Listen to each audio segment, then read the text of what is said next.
Hello everyone, and welcome back to my channel. This week we're going to talk about something that has gained a little bit more momentum in the last 7 years or so, even though there have been reports going back to the 1990s. Although there seems to be many stories of this phenomena circulating in the past few years, there also seems to be a lack of legitimate documentation or proof. So without further ado, sit back, relax, and enjoy this week's episode of Sketchy Legends. First, we need to set the scene. It's late at night and very dark out. You're home alone and getting ready to go to sleep. There's a storm raging outside, thunder is causing the house to rattle, and your dog seems to be acting strange, more on edge than usual. Because your dog has never experienced a rainstorm this strong, you chalk it all up to him just being afraid of abnormally loud thunder and bright flashes of lightning. You're standing at the edge of the stairs, ready to go up to bed, and you call your dog to follow, but he doesn't move. You call him again. He just stands in one place, staring at the front door, whimpering. You give up on trying to get him to follow you to bed. You turn around, make your way up the stairs, when you hear it. Knock, knock, knock. You stop, turn around, and glance at your front door. You check your watch and realize that it's past midnight. No one could possibly be knocking on your door this late at night.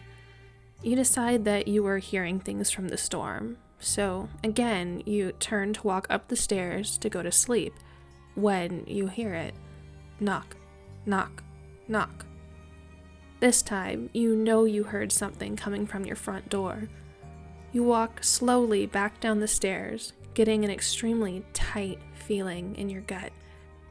The closer you get, the tighter the knot. Standing right in front of it, you hear the knocking one last time. Knock, knock, knock. You stand on your tiptoes and take a look through the peephole, but you don't see anyone at eye level, and as you glance around, but then you get the urge to look down. Immediately, you notice the source of the knocking and decide to slowly pull open the door. "Can I help you?" you say in a shaky voice, the butterflies in your stomach beginning to become more and more intense and nauseating.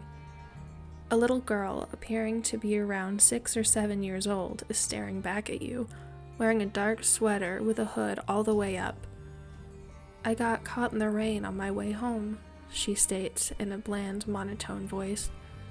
"Could I come in and call my mom?" Something feels off to you. Your gut won't stop whirling, but you feel a sense of responsibility to help this young child. "I don't know," you say. "Why are you out at this time anyway?" "I was riding my bike," the young girl states. "Can I come inside?" she asks again. At this time, you notice what seems off about the child. You reach across the doorframe and flick on the porch light. At that moment, your stomach fully drops.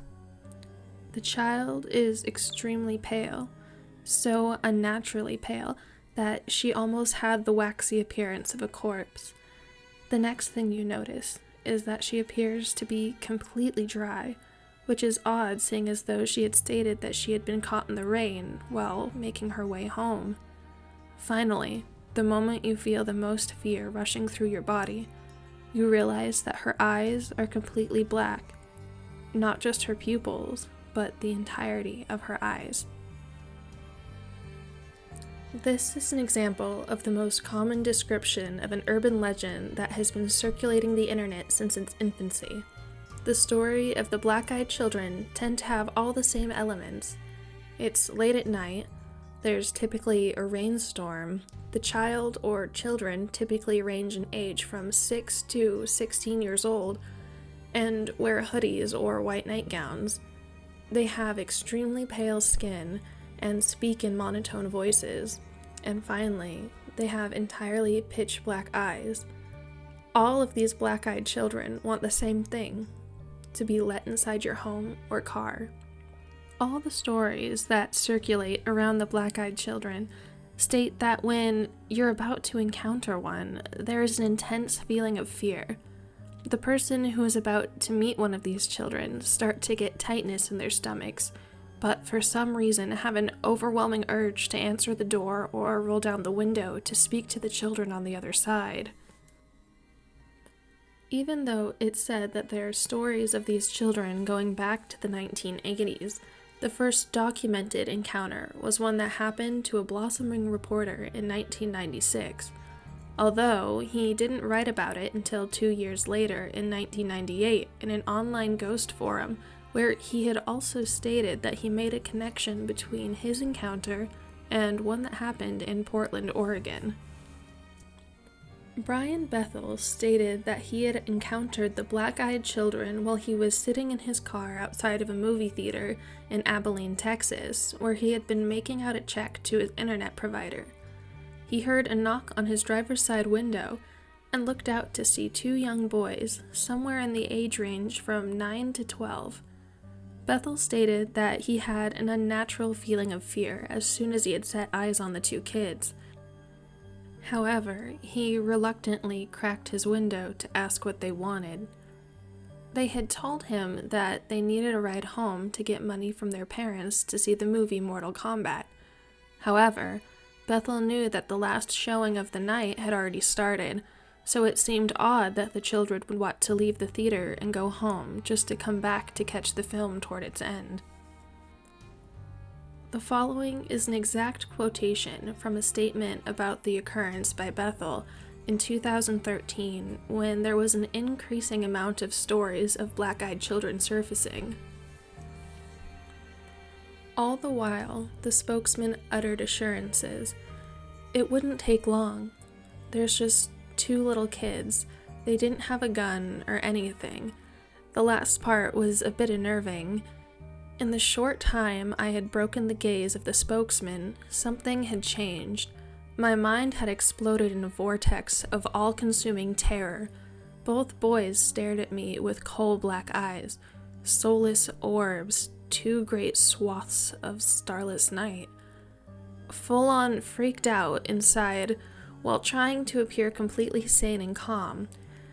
I made whatever excuses I came to mind, all of them designed to get me the hell out of there. I wrapped my hand around the gear shift and threw the car into reverse and began to roll up the window, apologizing all the while. The boy in the back wore a look of confusion, and my fear must have been evident. The spokesman banged sharply on the window as I rolled it up. His words, full of anger, echo in my mind even today. "We can't come in unless you tell us it's okay. Let us in." I drove out of the parking lot in blind fear, and I'm surprised that I didn't sideswipe a car or 2 along the way. I stole a quick look in my rearview mirror before peeling out into the night. The boys were gone. Even if they had run, I don't believe there was any place they could have hidden from my view that quickly. Bethel has even gone on to do an interview with the TV show Monsters and Mysteries in America, and continues to post about his encounter online with multiple ghost forums, stating how he truly believes that these children are real and not just a figment of his imagination.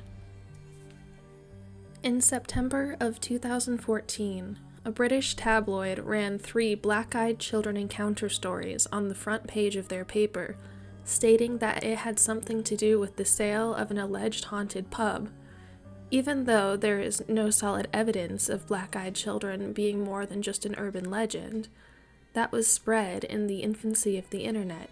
Ghost hunters tend to take claims of black-eyed children sightings very seriously, and some people claiming that these kids could even be anything from ghosts to extraterrestrials or even vampires.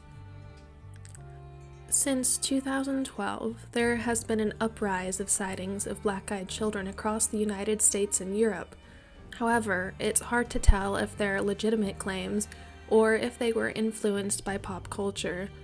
There have been several books published on short stories of black-eyed children encounters, as well as stories uploaded to popular scary story website Creepypasta. There's even a movie that was released in 2015 titled Black-Eyed Children, Let Me In. However, even though the subject has gained popularity, the film has continued to hold a steady rating of 3 out of 10 stars on IMDb. It is possible that the increased reports of black-eyed children encounters simply have something to do with the fact that entirely black contact lenses are affordable and easily accessible online these days, and that many of these encounters could just simply be children trying to play pranks on unknowing adults. These people who had never heard of the black-eyed children before have an encounter with one of these pranksters and immediately start doing research on them, not realizing that they had been punked, thus sharing their stories on ghost forums and spreading the legend online. What do you think? Are these stories legitimate, or are they just another scary story born online that has been blown way out of proportion?